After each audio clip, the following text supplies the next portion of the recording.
what to do when life hits you hard. It can derail us or deter us from the things that we have set forth to do. How do we not allow these things to derail us? If we're talking about full wellness, like wellness being a well, right, that we put stuff in, okay?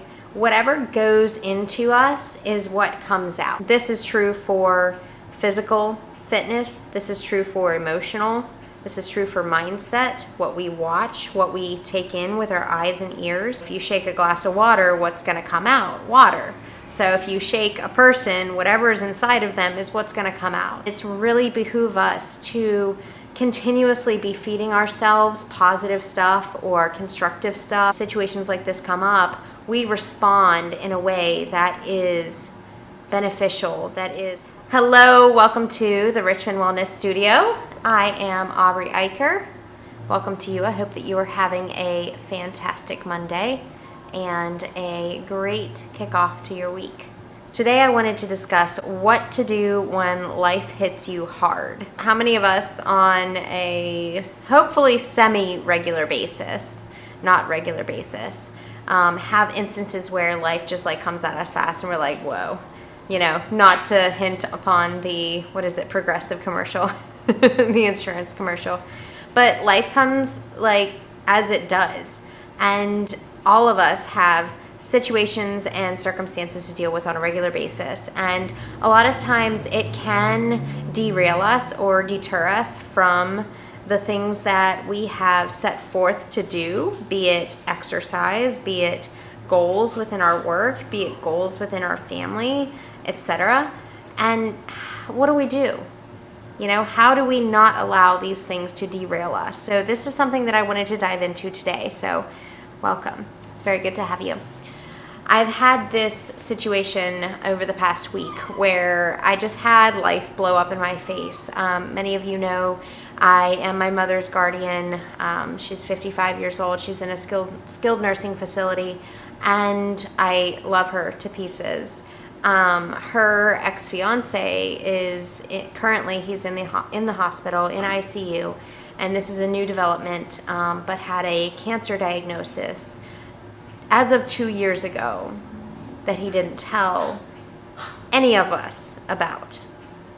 And so I'm trying to like get in his head and be like, okay, why did he not tell any of us? Why didn't he go for any of his treatments? Like all of that kind of stuff. And I really just like, I really value looking at things from others' perspectives and saying, okay, why would he do that? Why would he take responsibility in that way?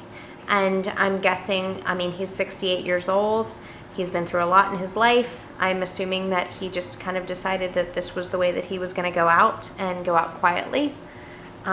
So we are currently looking at him going into hospice, and I'm helping to support my mother through that process because they're close and love each other. And that's one of those like really crazy, difficult life situations where it's just like, life's not easy, you know, like I laugh about it, but I'm laughing after I already, you know, felt the angst, felt the other emotions, felt the upset, the frustration, the anger, the whatever.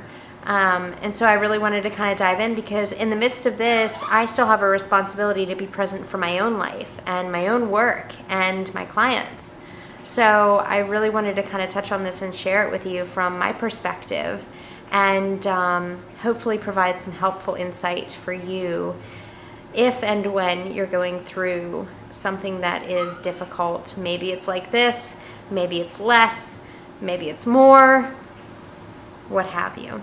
Okay, just some extra encouragement to help you on your journey. So here's the thing, with total wellness, if we're talking about full wellness, like wellness being a well, right, that we put stuff in, okay, whatever goes into us is what comes out. This is true for physical fitness. This is true for emotional. This is true for mindset, what we watch, what we take in with our eyes and ears. This is true with the people that we hang around, like all of those things, what we put in is what we're going to get out, particularly in situations like this. So if you've ever heard the expression, if you shake a glass of water, what's going to come out? Water. So if you shake a person, whatever is inside of them is what's going to come out. And it's really behoove us to continuously be feeding ourselves positive stuff or constructive stuff, growth-oriented stuff, so that if and when situations like this come up, we respond in a way that is beneficial, that is helpful, that is compassionate, that is good, okay? So all the time, like if I can do a precursor to all of this message, all the time be preparing. Just be preparing. I think it was Kennedy that had a quote about fixing your roof before it rains. Don't wait until it rains. Just make sure your roof is good, because it's probably going to rain. So that would be the example there. Always be in preparation. Always be in a state of positivity and growing and taking good things in, putting good things into your body, your mind, your soul. That way, always good things come out, but particularly whenever life gets shaken up, good things come out as well. And it's constructive versus destructive, right? Here's some practical stuff here. Like number one, when life hits, have a plan. A plan, okay, of what is your plan of action? Like when a crisis hits, what do you do? Here's the thing, emotions will consistently cloud your judgment. I'm getting for example, I'm getting third-party information from my mom and her fiance's ex-wife that is highly emotional, and I can't get an actual solid status on him. And I have to approach that from a place of compassion, because I say, okay, you guys are really emotional about this. I'm less emotional about it than you are. Yes, it is affecting me, but I really want to know, what is his status? What's the prognosis? What's going on? Those kinds of things. So emotions are always going to cloud our judgment. And if we have a plan in place to act in a certain way, then we can respond to a crisis in a constructive way, again, versus destructive or versus crawling in a hole and crying, basically, okay? And I'm not negating any of their feelings, okay? I want to make that very, very, very clear. I just also want to make it clear that it's important that we can communicate well whenever crises go on, because that's very important. Okay, so have a plan. How will you respond to a crisis? How will you cope? All right, not 1, 2, 3, 4 glasses of wine, which I've done that before too. I'm not judging. How will you cope? What are your healthy coping mechanisms? Is it going for a walk? Is it talking to a friend? Is it not eating a, pint of Ben & Jerry's ice cream and numbing out? And I'll touch on that here in a minute.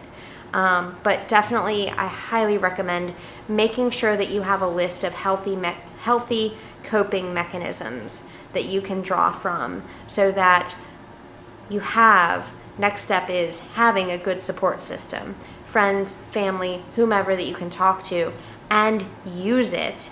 And then also try to be aware and work through this versus numbing out. Our initial reaction might be to numb out, and I've been there too. But we need to come back to a place of awareness so that we can work through the actual situation at hand and produce some results, okay? Next is feel the feelings. It's entirely legit, everything that you're gonna feel within a crisis. I want to validate that, absolutely. But what I want to tell you is don't stay there. Don't camp out. Don't, set up fort and say, I'm going to stay here for 3 months, Catch yourself. Realize that it is absolutely proper to grieve. It's absolutely allowed. But come back to a place where you're saying, okay, now what? Now what can I do? How can I make this constructive? Okay, just don't stay there. All right. Next is look for good things. That coming out of that and not staying within that, next you're looking for good things within the situation. Okay, there's got to be some kind of a positive thing. I get the opportunity to support my mom in something that is very, very difficult in her life. I'm blessed to do that, okay? I get the opportunity to walk her through something that is I have not experienced before, okay? And it matures me, it grows me, and it will mature and grow her as well. And, you know, probably give us even a different perspective on life, okay? Look for the silver linings. I'm not trying to be cliche, but definitely look for the benefits of a situation. Within every adversity, there is an opportunity for equal or greater benefit, okay? And it's there. We just have to look for it and find it, okay? Finally, I want to remind you and myself and everybody else to practice good self-care. So within really trying times, it's important for us to take some time away, and again, not leaning towards numbing out, but leaning towards how can I take really, really good care of myself? How can I love on myself? How can I reinforce good, positive vibes, good things within me and within my life and within everybody around me, okay? Look into what good self-care is for you. Maybe it's a massage. Maybe it's going for a walk or a run or a bicycle ride or something that you've always wanted to do. It might be skydiving, who knows, you know, like just what's something that can feed your soul in a time where you feel like you're in a drought, okay? So I would highly recommend writing these things out, creating this plan, okay? When life hits, have a plan. And then all you have to do is execute it, okay? Yes, you're gonna feel that initial shock, the whoa, hold on. And then whenever you regain your composure a little bit, you get your footing, you're able to say, okay, I've got a plan and I can move forward. Because life is gonna come at us either way, okay? If there are things that you wanna do, like exercise, like eat right, like take good care of yourself, it's important to have these things in place so that whenever life does hit, that you're able to come back and say, all right, hold on, let me recenter myself and reestablish these things in a way that honors whatever else is going on, okay, be mindful of that, but also gives us the space to feel and continue growing as well. So you're not giving it up, but you're adjusting, okay? If I can be of help to you, let me know. It's always great to talk with you. I'm gonna make this one a little bit short today. Let me know your thoughts, your comments, your feedback. I'd love to hear you if you've had some life stuff going on, because isolation sucks, and it's always good to actually come to a place where you can talk about it, okay? So if you haven't done that, reach out to me. Even if you have and you still want to talk about it, reach out to me too. I'd love to talk with you, and if I can help you with your health, fitness, and wellness, please do reach out to me. That's definitely something big that I'm here for. So I hope you have a fantastic week. I will talk with you soon.